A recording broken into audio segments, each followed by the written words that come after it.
There is no denying that we are hurting our planet and we are being impacted more and more. I am Sadhika Tiwari and you're watching Eco India.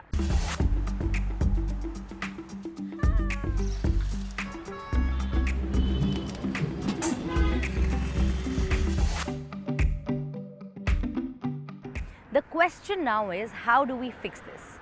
There are people across the country and among industry sectors who are trying to make things better, rethinking the way we live. In today's episode, let's explore solutions that are actually reshaping the way we consume, produce, and protect our environment. Let's start with something that's become a part of our everyday lives: construction dust and noise, especially if you live in a city. As the country grows, its construction sector is booming too. But this happens to be a very resource intensive one. India is estimated to generate anywhere between 150 to 500 million tons of construction and demolition waste annually. What if construction waste that is often left to pollute landfills is used for making construction materials? Let's go inside two companies that are pioneering this shift. Installing large tiles on a wall is not easy. It takes a lot of experience and a tile adhesive that holds well. This adhesive is unique. Until recently, the sand that makes up its main ingredient was used here in a foundry where metal is cast. Some products weigh tons. Molten iron is poured into molds made of sand. The structure of the sand changes during the process, and so at some point it gets dumped onto landfill sites. Alok Kale thought that was crazy. What I realized is that there is about more than 15 lakh metric tons of sand that gets dumped into landfills on a yearly basis only in India. And this hit me that, you've done engineering, you've done good business, you have good business education. Let's try and find an intelligent solution to this, other than it just going into landfills and good agricultural land going for waste. Alok Kale and his developers spent 13 years tinkering on their product. Today, his company in Pune makes tile adhesives and plaster mixes out of used industrial sand, all for normal market prices. Something that would have ended up in a landfill, today we are actually putting it to use where it would be used for decades together. By that I mean for however long that building or house stands with our products, that product will be in use over there. So we've extended the life of this particular sand that would normally go into landfills. After water, sand is the world's most consumed natural resource. The United Nations Environment Programme UNEP estimates that 1 million truckloads of sand are mined every day around the world. Sand is extracted extensively on coasts and rivers. Experts have long warned that sand mining is destroying entire ecosystems and lowering water quality. Sustainability is part of the mission of Alok Kale's company, Magnus Ventures, a long-time supplier to large building projects. These customers stress that the sand used for mortar and plaster is not garbage, but something positive and useful. This Magnus product is a byproduct and not a waste. If a natural product is recycled and used multiple times, then it is eco-friendly and good. Each one should understand that this is not a waste, but a byproduct, and use it more.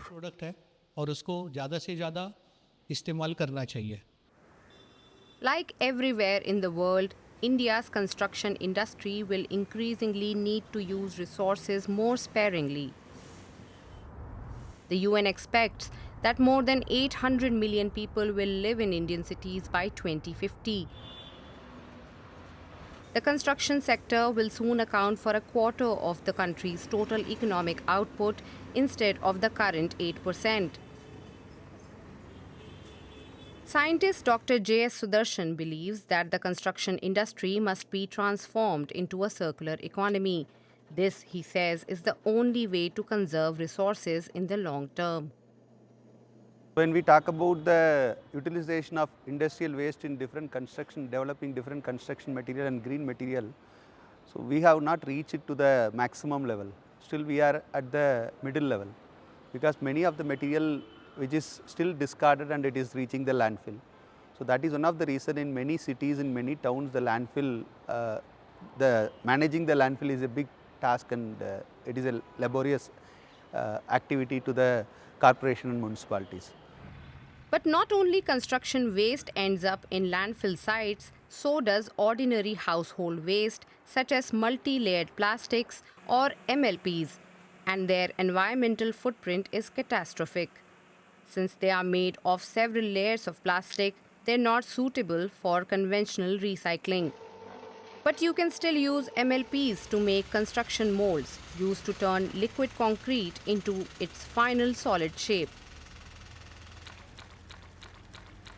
Once the concrete has hardened, the formwork is removed and can be reused. Builders have mainly used wood for this so far.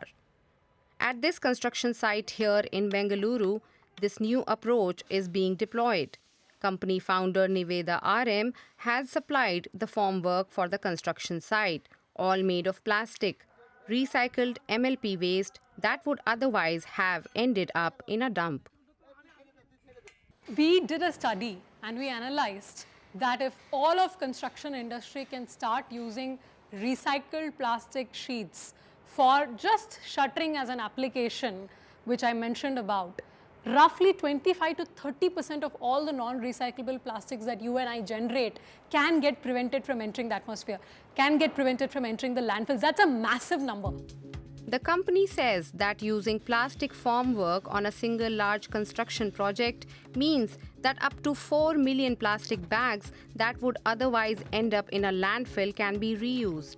For Wow Materials customers, that's a good thing. But the deciding factor is ultimately how well the plastic formwork can be used and how good the price-performance ratio is. The number of repetitions is higher if you compare it with plywood. With plywood, it is generally 10 to 12 repetitions. With this material, however, I have already done 21 repetitions. I think I can do another 20 repetitions. I can say that this is the best material. Even the finish I get is very nice compared to a plywood formwork. Even a stripping, deshuttering agent like oil is not required for this.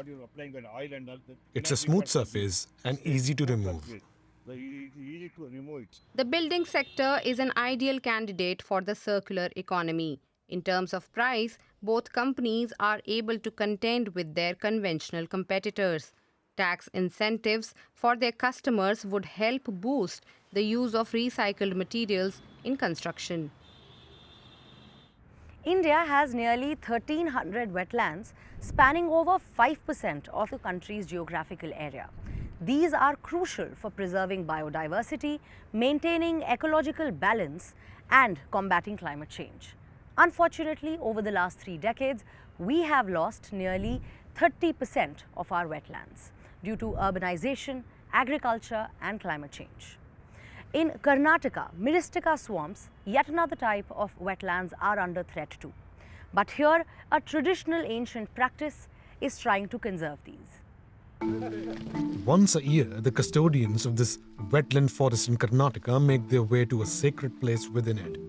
They want to thank the deity for protecting the area and for providing the clean water that flows out of it. They offer fresh fruits and coconut water as a gift.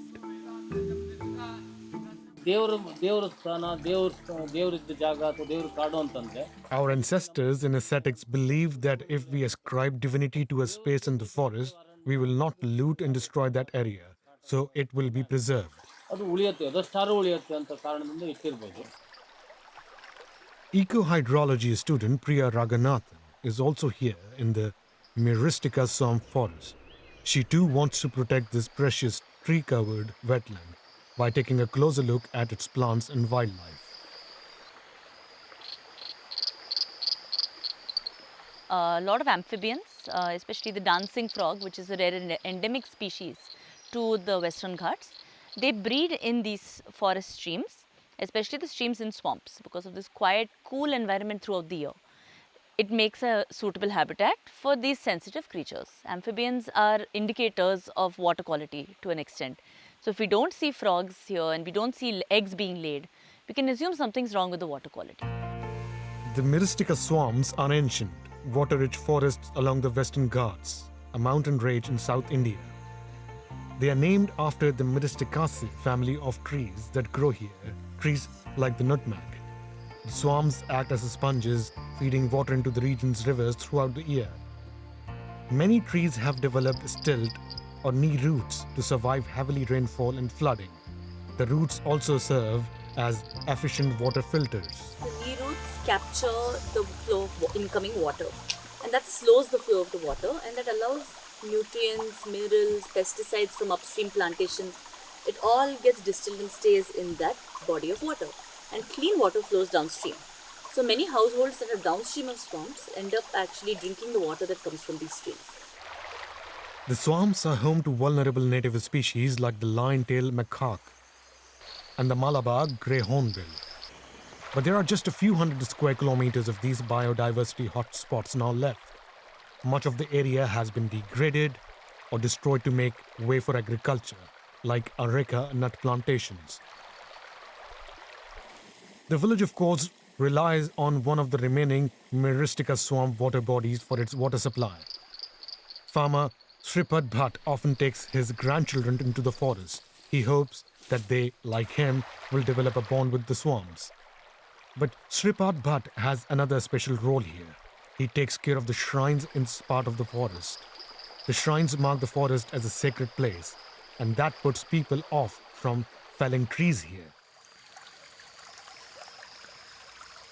In other parts of the forest, you no longer see any large old trees. They have been cut down for smuggling and construction. But here, the temples and shrines that protect the land also protect the trees. There are trees here that I saw when I was a child, like the one in front of us. I've grown up seeing it here. Today, students from the College of Forestry in Sirisi are doing some reforestation work here. They are planting 3 native tree species. The Catalican marsh nut tree was discovered only 20 years ago. Back then, there were just 140 specimens left. Now populations are rising again. We got into the nursery, we grew them. Once they attain about 2-3 feet height, we went back and planted it. So that today I am very happy that there are more than 2,000 trees of it that are growing, and then they are self-replanting. But reforestation alone is not enough, say the forestry scientists. They want to see greater legal protection for the forest area. Some of our students have become the policy makers, like they are the assistant conservator of forest and then range foresters. What we started as a small research work, today it has ended up in a policy, and then this policy has become a state policy. Very actively there is a conservation of these Myristica swamps and the species recovery happening. We must take responsibility as citizens to conserve these forests and protect them. They represent the cultural heritage of our ancestors. It's our duty to preserve them for future generations.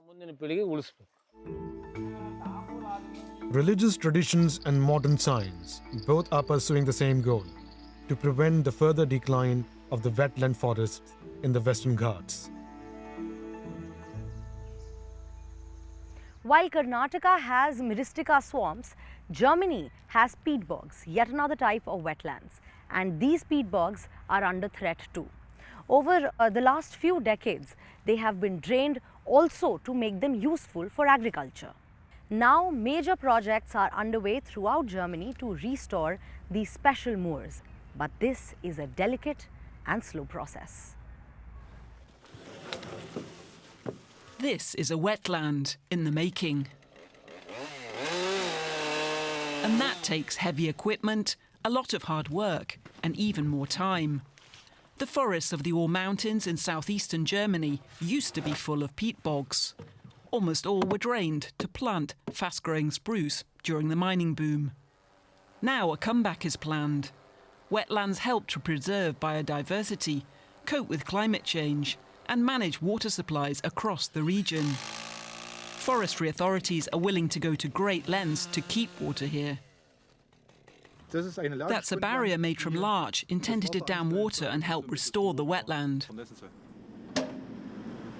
Romy Vellner coordinates the project, which aims to re-wet drained forest peatlands across the Ore Mountain region of Saxony. This wetland was drained intensively 200 years ago, using a comprehensive system of drainage channels. They put a lot of work into draining the land back then, so now we have to put a lot of work into blocking the ditches to re-wet the area. Drainage channels crisscross the area. Forest wetlands tend to be on the small side, only 5 to 6 hectares in area. It's initially planned to restore some 80 hectares of bog in the Ore Mountains. That's just a fraction of original wetland areas in the Ore Mountains. Most have been drained and have to be revitalised. We're talking about 60 square kilometres in total. The team frequently flies drones over the wetland areas to monitor the project's progress and document any new water bodies developing in the forest. The different vegetation types are recorded by laser scanners, which also check the impact of increasing soil moisture on them. We want trees to die off due to the wet conditions. In the best-case scenario, some of these brightly coloured trees here will disappear over time, leaving far more open areas. Nearby, we can see what it could look like in the future. Over a year ago, drainage ditches here were dammed, and now the water is 10 centimetres below the surface. The first results are promising. The sphagnum mosses that have colonised this area started growing this year because it's wet enough here now. They're precisely what we want. You can see that they don't rot entirely underwater, and it's precisely that process of incomplete decomposition which forms peat and makes a wetland into a wetland. So, does that help the environment too? Here in the heart of the forest, researchers from the Thunen Institute are measuring the type and amount of gases being emitted by the re-wetted areas. They're trying to gauge the effect of expanding wetlands. In Germany, 2.4% of forests are made up of wetlands. Of course, it's a small area, but you have to remember that we have peat bogs that go 10 metres down below ground. They store huge quantities of CO2. They're vital carbon sinks that we need to protect. Climate change is also affecting the forests of the Ore Mountains.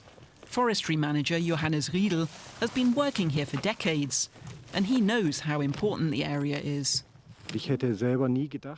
I would never have thought that we would have a problem with water shortages in the Ore Mountains.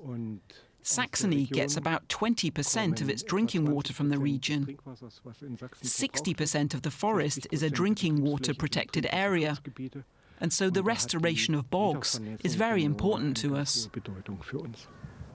Water shortages are also slowing down the re-wetting process. The Ore Mountains forest peatlands depend largely on rainfall. If it doesn't rain much, water doesn't run down off the hills, and the areas remain dry. Restoring a wetland to its original size is a very drawn-out business. During re-wetting, open areas of water are formed, like here in this former peat bog.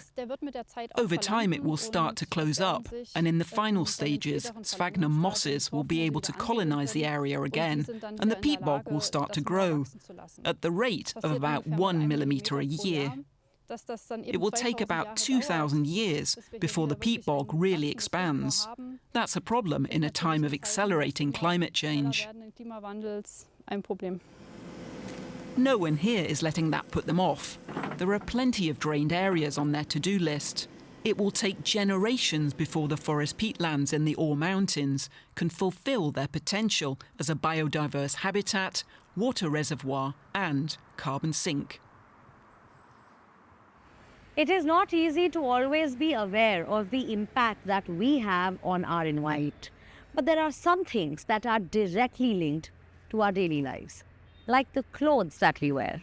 In Tirupur, India's knitwear capital, the textile industry is thriving, and so is the pollution that it creates. Toxic dyes harm the environment, the workers' health, and even the consumers. And now, as we all have more and more information about fashion, there is a rise in the global demand for eco-friendly textiles. Tirupur in India is leading this shift and changing the future of fashion. Red stands for fertility and prosperity. Yellow for wisdom and joy. Indian saris typically shimmer in the most magnificent colors. Elaborate models require lengths of fabric of up to 9 meters and lots of dye. We are in Tirupur in western Tamil Nadu, a textile industry stronghold. More than 1 million people work here, producing textiles for the Indian market and also for export. A business worth billions with a huge environmental impact.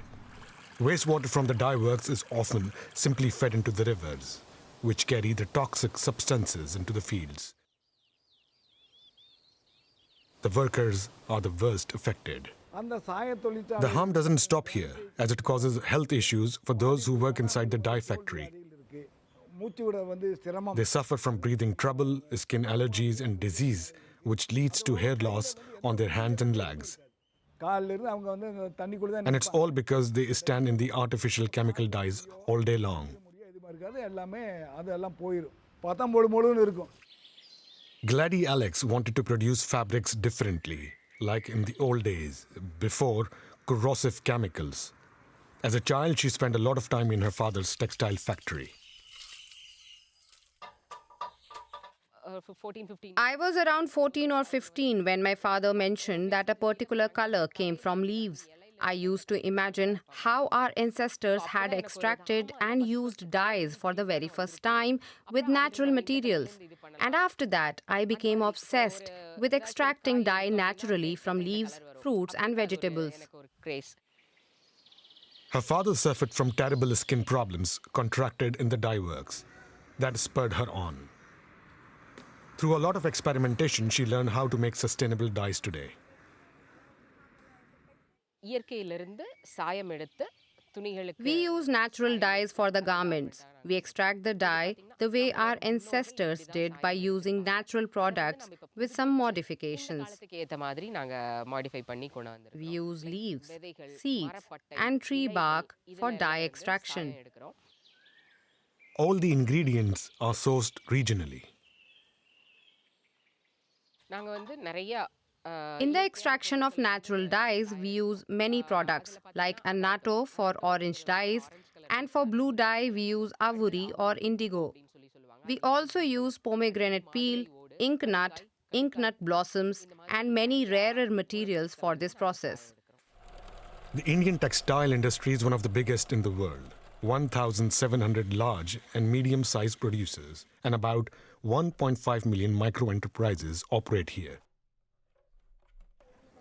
Industry experts estimate sales worth $85 billion or more than 82 billion euros for 2025 alone. But so far, sustainably produced textiles are rare. At first, reaching people with the concept of naturally dyed clothing was really challenging. They thought that the color would fade after 2 or 3 washes. But then we asked them to try the product just once, and now they have become our regular customers. Our business now markets to foreign countries out of necessity and also because they are well aware of the benefits of natural dyeing. I hope we'll reach this kind of awareness in India in the near future. But awareness alone is not enough when it comes to competing against mass-produced goods. Right now, our products cost twice as much as others, comparatively speaking. However, if the number of customers rise, the cost will eventually decrease as we can get the raw materials for a low cost. So when the demand is there, the price will lower. Gladys Alex is a teacher by profession, but she hasn't taught for a long time. She is now the 7th generation to run her family's business. Today, that business is more sustainable than ever. That's all for today. As we saw, it's not just about restoring what we've lost, but also ensuring that we do not lose more. Thank you for joining us. Do you know of any such efforts? Do let us know. You can email us or reach out to me directly on my social media handles. I will see you next week with more such stories. Until then, take care. Goodbye. Namaskar.